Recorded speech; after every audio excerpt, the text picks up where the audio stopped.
It's freezing, isn't it? Are you getting your car out?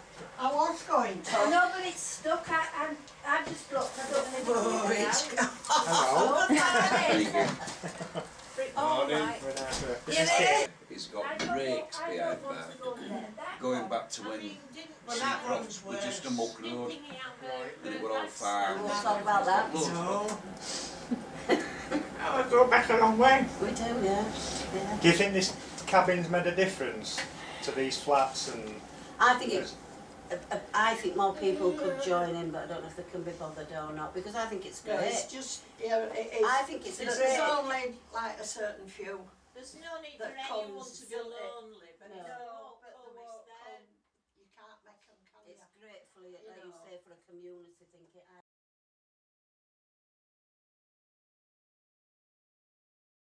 I'm Dorothy Wall. I've lived in the flat for 30 years. I've seen some changes. We've had some good neighbours, we've had some not so good. At the moment we're a nice community. We have a cabin for, porter cabin. We have tea, coffee, games, bingo, films, all sorts in there.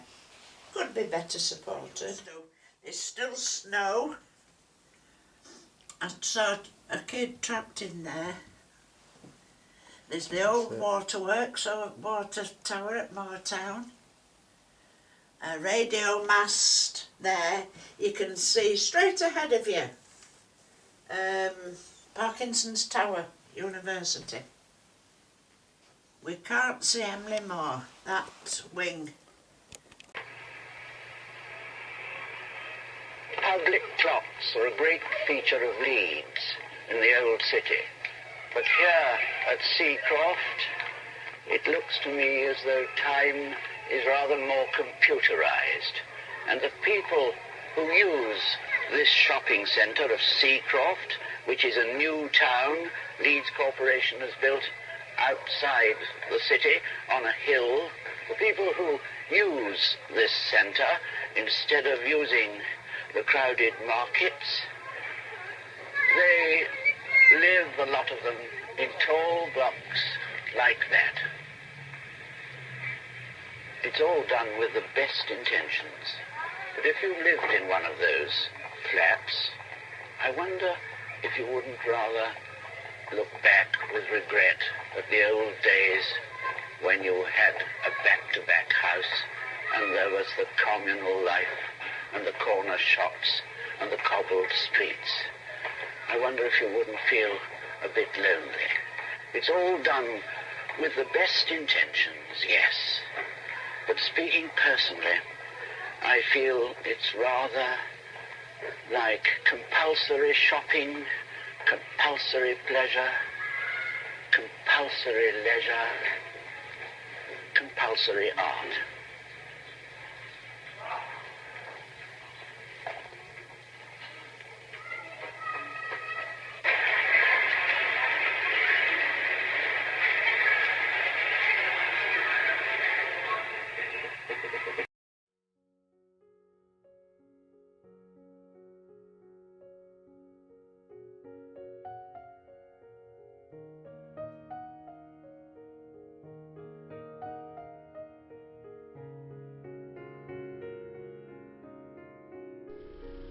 With my folks I lived on top of the North East Gas Board showroom shop in a row of flats called Parkway Mews, from which we had outstanding views of the back of Ladbrokes, the Pathfinder pub and the brand new East Leeds Labour Club. Our house wasn't in so much of a street as a labyrinth built from cold concrete. Not posh like how it should have been, they'd even gone and got the Queen to come up on a 16 bus and unveil a shiny plaque for us. Such a shame the shopping centre didn't turn out how it was meant to. Lovely shops and a brass bandstand was what the men in suits had planned, but the whole world turned its back and scoffed as the heart was ripped from our Seacroft. In the busy indoor market hall there was naught I liked except the store where I could spend my weekly wage on ex-jukebox records from a golden age, by Bowie, Bolan and by Slade within half an hour of getting paid. And then the stall where they sold bread was another place I'd go to shed a bit more of my hard-earned cash on a sausage roll and just a flash of a smile from the girl who used to thrill my teenage heart as she rang her till. Sometimes we'd go to the Derrisford Caf for a bottle of coke and a bit of a laugh. We'd waste so many afternoons in the mother of all the greasy spoons, talking rubbish, talking soft, of a romantic world beyond Seacroft. The blokes would come home pissed and late from the Cricketers' Arms and the Monkswood Gate, at least the ones who had a job and could put aside a couple of bob for Friday's Tetleys and their homeward stop to buy their kids some chips and pop. At the Universal Bingo Hall, Pat and Sheila had a ball. It's the weekend, let's go wild with a packet of fags and a glass of mild. Win the jackpot, no such luck, and they'd still have to scrub and clean and cook. Nan and Grandad loved it there, lush green gardens, fresh clean air. Such hard times when they thought back to their poky terrace amongst the smoky stacks, with homegrown veg and a pigeon loft. Life was good in this new Seacroft.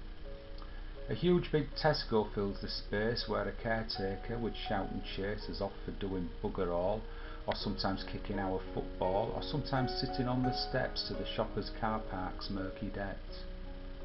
It may have seemed to other folks Seacroft was fit for only jokes of drugged up youths and crumbling homes and icy wastes where stray dogs roamed, but the folks I knew, I'm proud to boast, were good as gold and warm as toast. It broke my heart, you could hear my sighs from South Parkway to Kentmere Rise. The centre shops and flats were gone, but its soul and spirit linger on. We should stand and sing with our arms aloft, we're not just Leeds, we are Seacroft.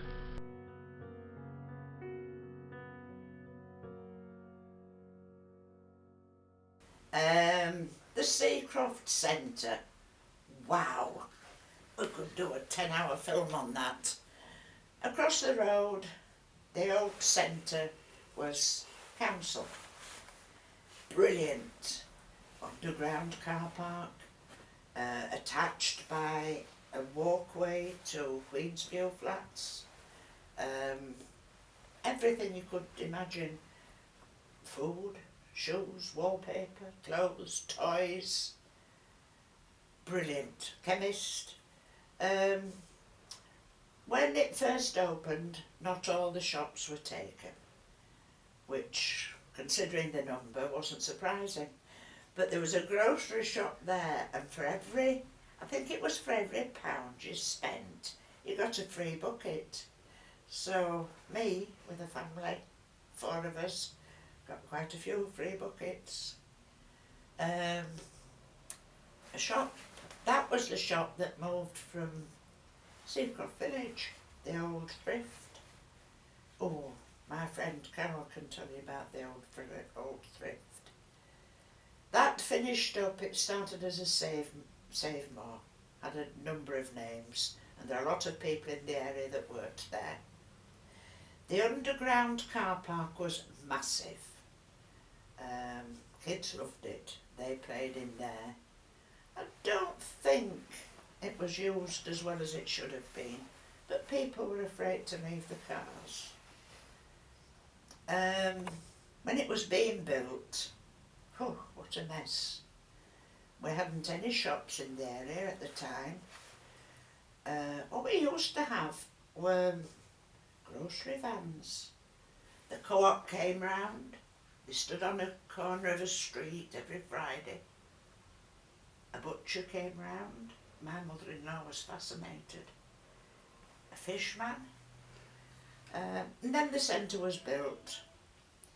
It lasted, alterations were made, but it was the last of the council ones. After that, the Arndale centres became very popular, and there was one at Crossgates.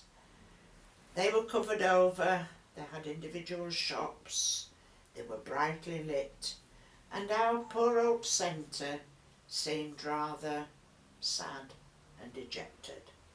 So they put a roof on it, and after that they put heating in, and it just seemed as though they were throwing money at it to bring it up to date. But no, it never happened. It died a slow, painful death. We missed it. We missed it badly. We hoped we'd get a Morrison's and an Asda, but we got Tesco.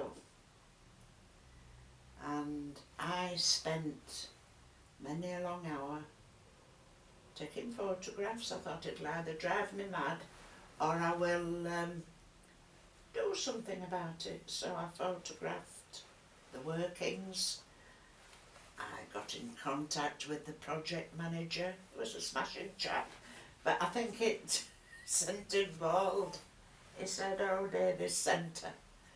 The opening was late. We didn't get the Queen to open it. I don't know who opened it in the end. We got the Queen for the first one, didn't for the second. And it has its good points, it has its bad.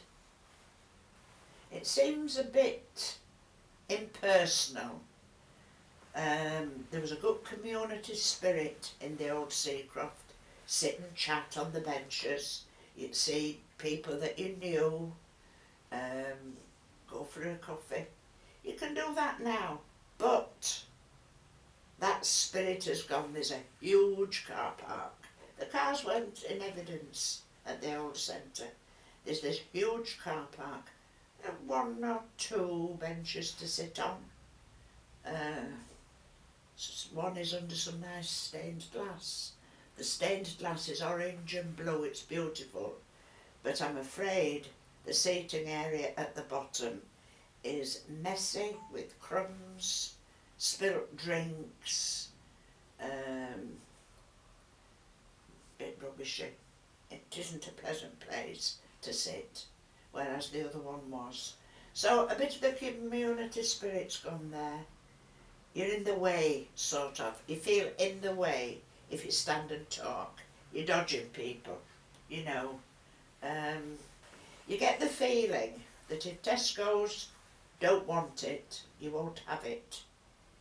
If they think you ought to have it, you will have it. We thought they'd be part of the community. They're very lax at supporting anything. We once had a raffle for breast cancer, and Asda gave a television set. A young paper lad gave his earnings for that week. Tesco gave £20. Make of that what you will. A pound shop opened recently. We couldn't imagine how it would go, but I think it's shaken Tesco a little bit. They now have a pound aisle. Doesn't compare with the pound shop, of course, but I bet it's made them think. One or two shops have closed because of the high rents. Clinton Cards went. Let me think of an Ower Cleaners, Johnson Cleaners went. One or two have closed. What could we do with? Oh, nice fish and chip shop. Hairdresser. Maybe massage parlour, nails, hair, all in one. That would be rather nice. Tesco's might think of doing that. And the cabin. Oh, we're very proud of our cabin. It took a bit of getting, mind you. I think Graham Hyde started the ball rolling. We used to meet in the lobby as a residents' association. We met in a flat, Muriel's flat. We were all in rows with chairs from everywhere. And we finally got the cabin. Planning permission initially was refused, so it had to be stored somewhere. They put it in Block 1 car park, where it eventually got badly damaged. Finally, we got planning permission on the second application. I remember the day they brought it round. It was cold, I think it was November. It came on a great big truck. Traffic was held up on the roundabout. Got some pictures of it. It came up and it was installed. It was graffitied, damaged, in a sorry state, but it was ours.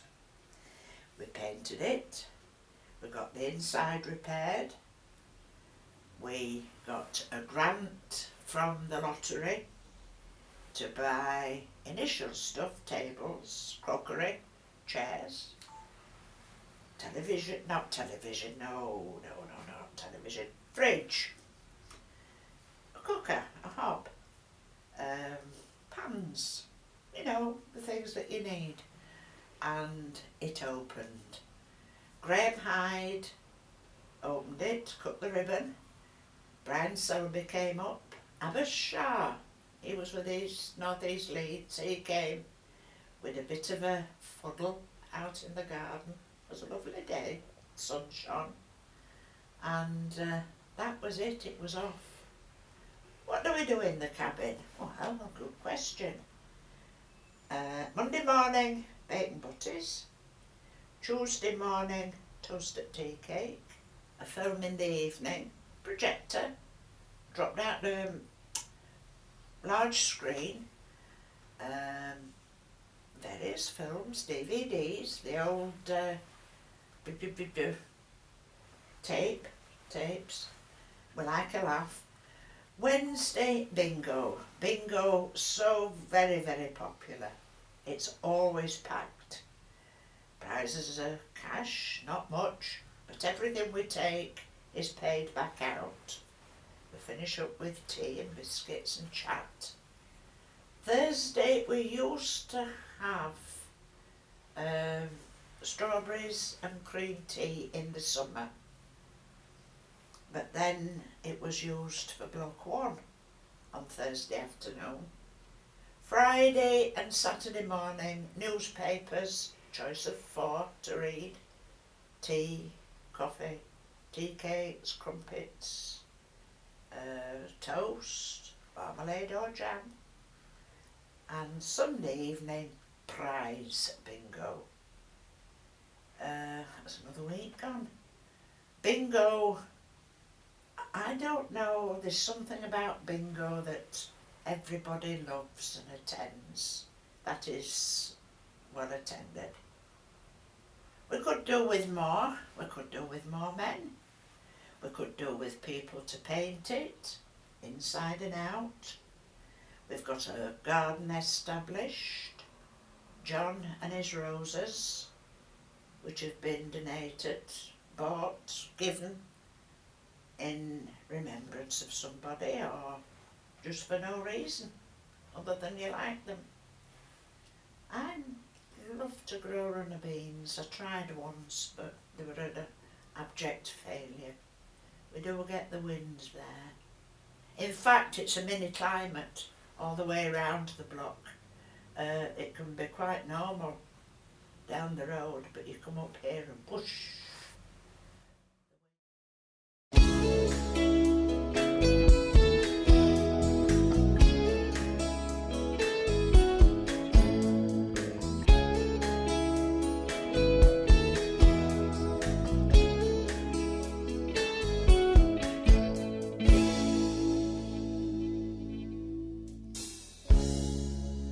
And I still remember those northern nights.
watched my mother paint the walls and the ceiling too. And I wonder when I left that home, you know just what on earth I'd do. And I still remember what my dad said. Second chime of a news at 10, we'd be pushed to bed. So it's up the golden rocker sun to watch the burning skies instead.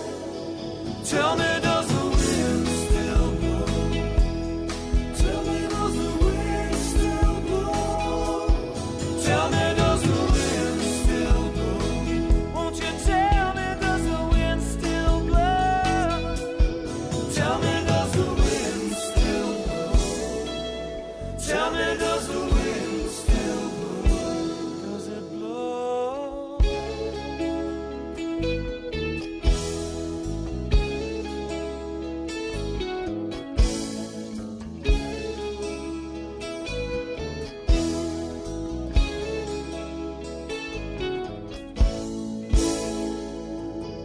Won't you tell me, does the wind still blow? Tell me, does the wind still blow? Won't you tell me, does the wind still blow?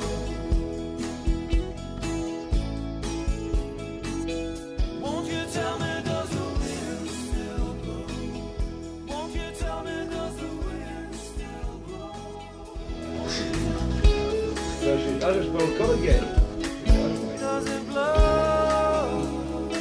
Oh, alright, yes. Tell me, does the wind still blow? If you couldn't spell that, I'd be on about a package of